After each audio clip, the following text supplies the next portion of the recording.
Hello my dear शूरवीर, कैसे हैं आप सब। जी हाँ, मैं बिल्कुल ठीक हूँ और उम्मीद करता हूँ आप भी अपनी जगह पर कुशल मंगल हैं। तो चलिए आगे बढ़ते हैं। आज हम देखने वाले एलिमेंट्स ऑफ कंपनी लॉ में कंपनी की नेशनलिटी क्या है, कंपनी की रेसिडेंसी क्या है। सर क्या बोल रहे हैं, जो सुना वही बोल रहा हूँ। आगे बढ़े। चलो, तो देखिए, सबसे पहले ये बात करते हैं कि कंपनी के बारे में सुप्रीम कोर्ट ने state trading corporation of India limited versus CTO case जो कि 1963 में हुआ था, इसमें सुप्रीम कोर्ट ने क्या कहा, बहुत इंपॉर्टेंट है, ध्यान से देखिए। द स्टेट ट्रेडिंग कॉर्पोरेशन दो अ लीगल पर्सन, बोला कि ये जो कॉर्पोरेशन है, माना कि ये लीगल पर्सन है, सेपरेट आर्टिफिशियल लीगल पर्सन है, was not a citizen and can act only through natural person। बोला देखो भाई, माना कि जो कॉर्पोरेशन है वो एक लीगल पर्सन है, क्योंकि with the help of incorporation of certificate it is established, इसका जन्म हुआ, टोटली माना, लेकिन स्टिल ये सिटीजन नहीं है। क्यों नहीं है? बिकॉज ये जो कोई भी काम करता है डायरेक्ट नहीं करता, because it is artificial person, it is not a natural person. With the help of natural person it is doing the act. तो सिंपल भाषा में मैं आपको कहूं, आर्टिफिशियल पर्सन को सिटीजनशिप नहीं मिलेगी, नागरिकता नहीं मिलेगी। क्यों? क्योंकि नागरिकता का मतलब क्या है? रोटी, कपड़ा, मकान, शिक्षा, स्वास्थ्य, ये जो प्राइम बेसिक फंडाज हैं वो कम से कम मिले, सिटीजन को मिले। तो भैया आपको शिक्षा की क्या जरूरत है, क्योंकि आप तो आर्टिफिशियल पर्सन है। आपको रोटी की क्या जरूरत है, क्योंकि आपको तो भूख नहीं लगती है। आप समझ रहे बातों को?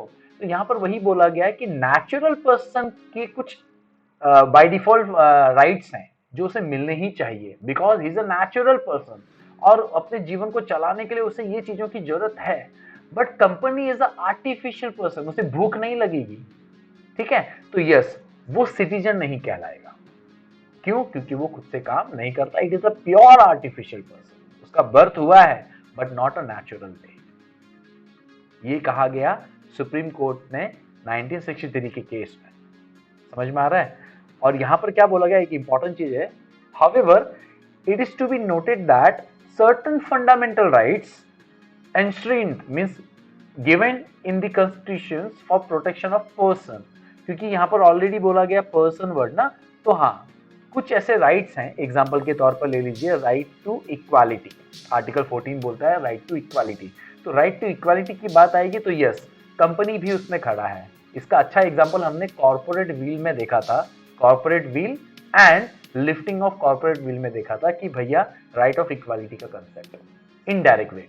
समझ में आ रहा है? तो यहां पर ये बोल रहा है कि कुछ फंडामेंटल राइट्स हैं कॉन्स्टिट्यूशन में जो कंपनी को भी मिलेंगे, बट सिटीजनशिप नहीं मिलेगा, because it is a artificial person. It is a artificial person. तो ये दिमाग में लॉक हो गया ना आपको? चलो great.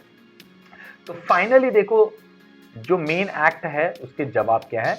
Judicial decision under citizenship act 1955 and और कॉन्स्टिट्यूशन ऑफ इंडिया, दोनों में एक ही बात कही गई है कि company is not a citizen but it has its nationality, means ये इंडियन कंपनी है। It has its domicile and residence, means ये परमानेंट नेचर का है। मान लीजिए अगर कंपनी महाराष्ट्र में स्टैब्लिश हुई है तो इसका परमानेंट नेचर क्या है? महाराष्ट्र में है, ठीक है कि नहीं? इसकी रेसिडेंसी एक पर्टिकुलर जगह पर है, मीन्स ये पर्टिकुलर जगह पर है, इसके लिए हम मानते हैं, मतलब इसका डोमिसाइल एंड रेसिडेंसी है।